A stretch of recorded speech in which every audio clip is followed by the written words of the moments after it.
Hey everybody, in this video I'm going to be showing you guys how to get API key for OpenAI ChatGPT.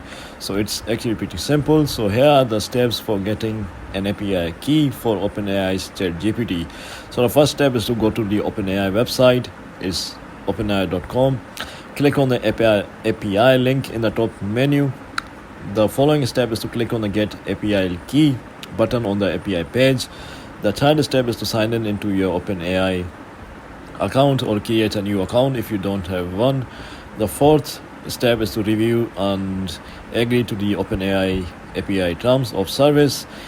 The final step is that your new API key will be displayed on the dashboard. Copy this key as you need it to make API requests to ChatGPT.